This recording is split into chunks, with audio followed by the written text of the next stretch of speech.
Hello again. It's been a little while. I have been working my way through the book of Jeremiah, and it is, I don't know if it's matching my mood or affecting my mood, but I'm feeling a little melancholic, I guess. Uh, it's definitely a little more sad. I think I already said that.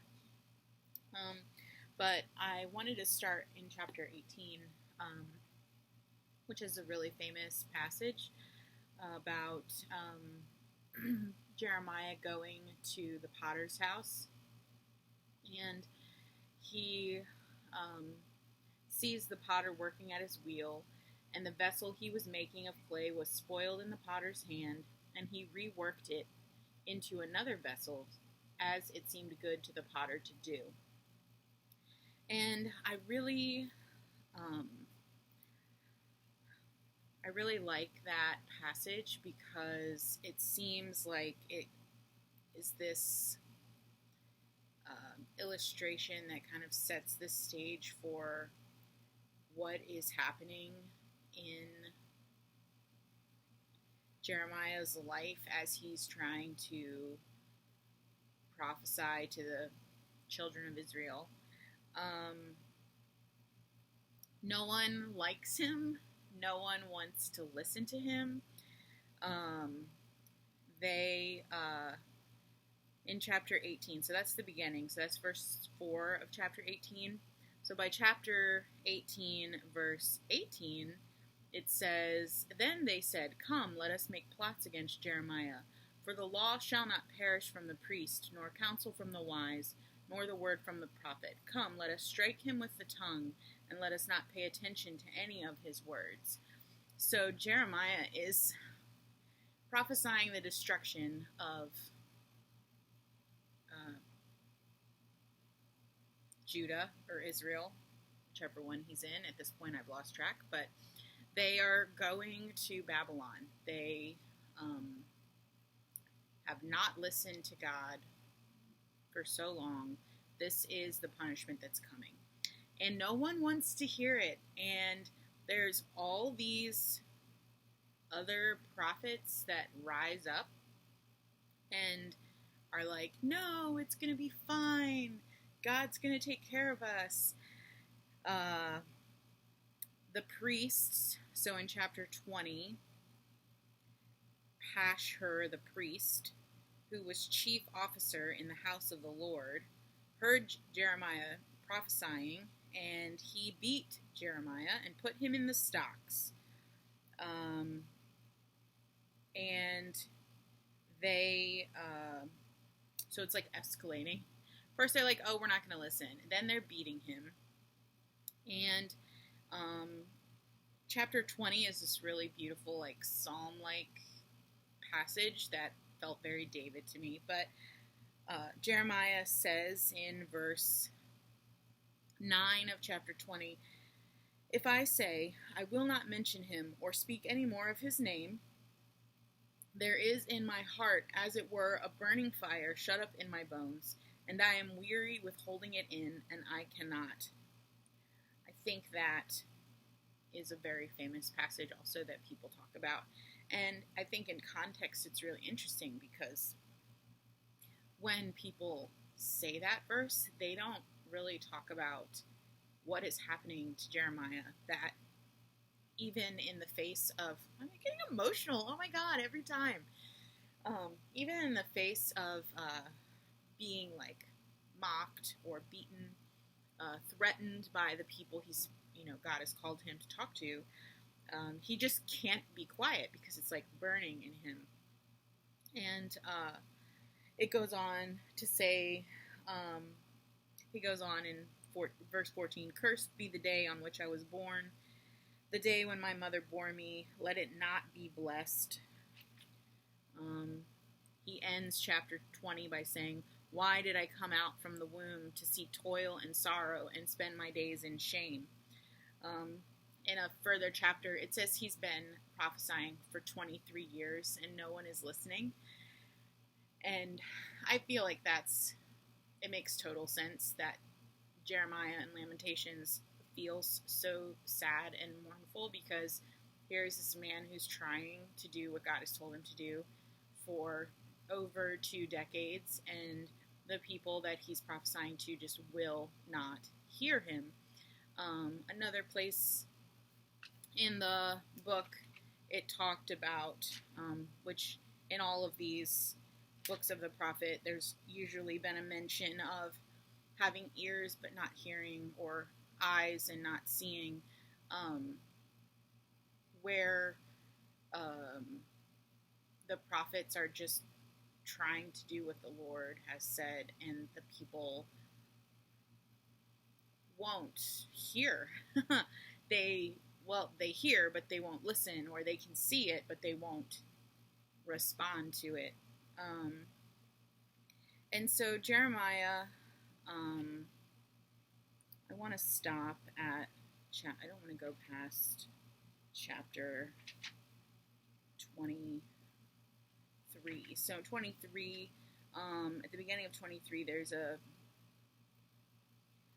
part about, Jeremiah 23, which interestingly enough has similar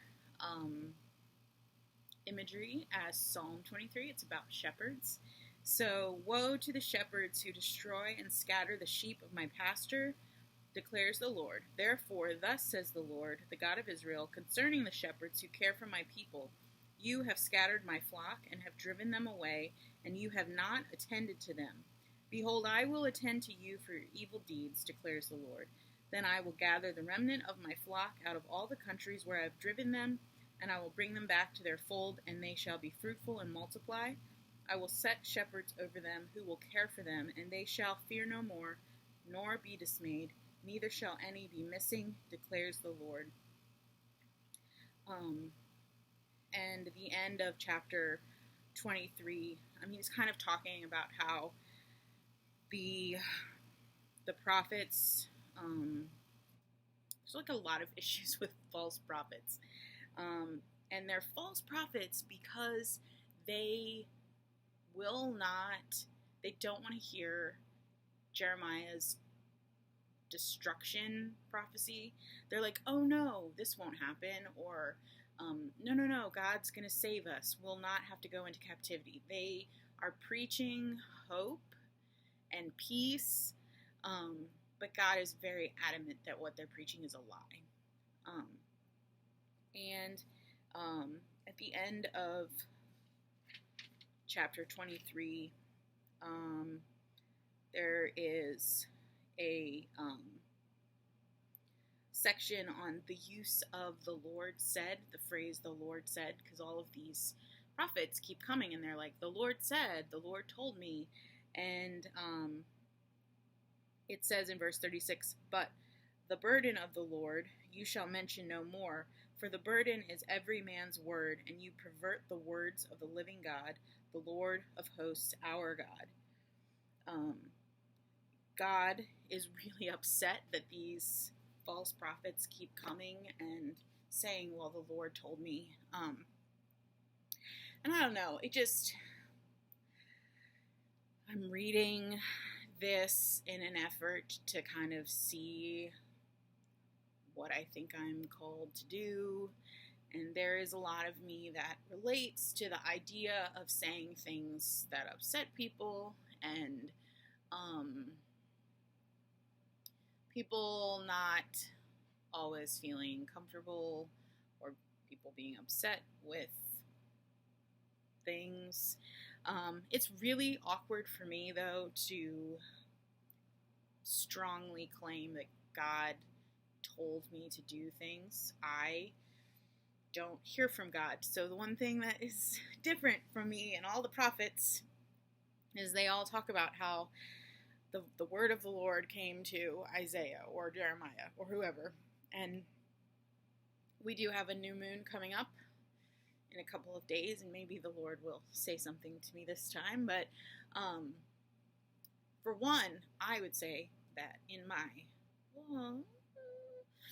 my journey I have been I have wrestled with that, because so many people are always saying, "Oh, the Lord told me, the Lord spoke to me," and as someone who doesn't have that happen, it makes you really start to feel like, oh, something is wrong with me.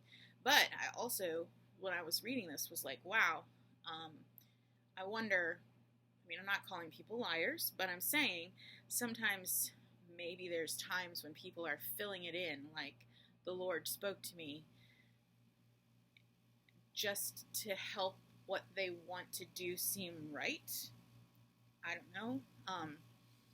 I guess we should probably be careful about putting words in his mouth and saying, um, this is what the Lord told me to do, if maybe he didn't really do that.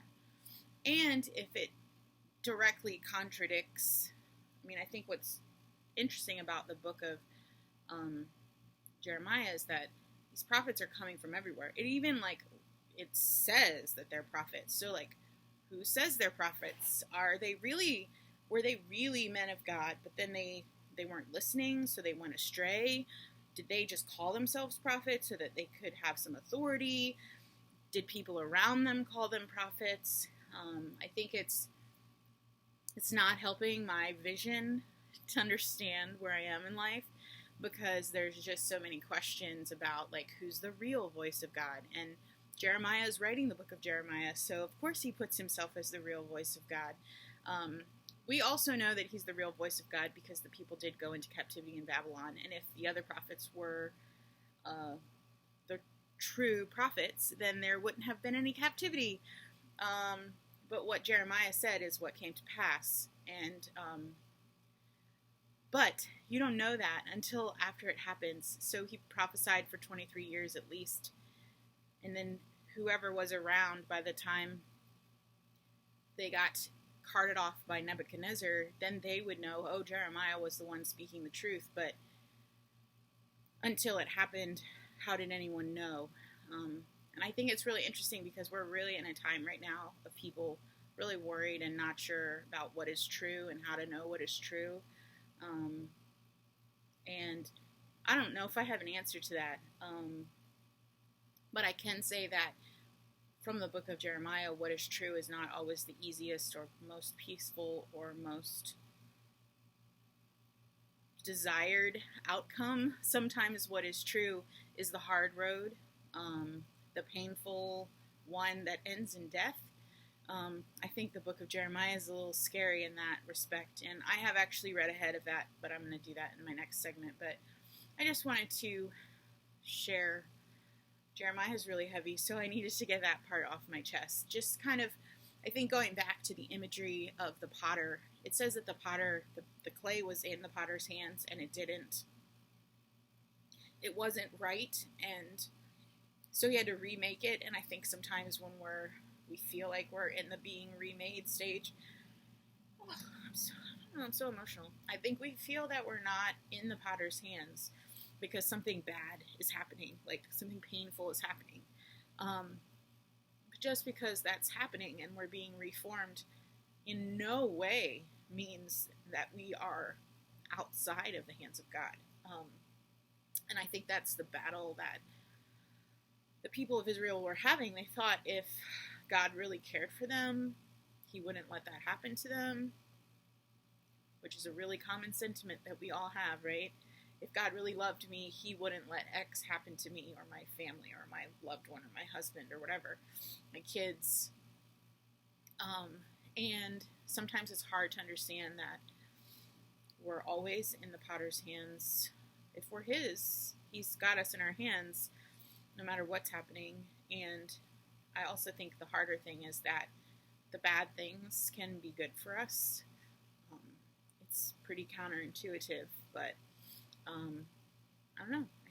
God knows what he's doing. So that's where I am in Jeremiah so far, and we'll move forward next time.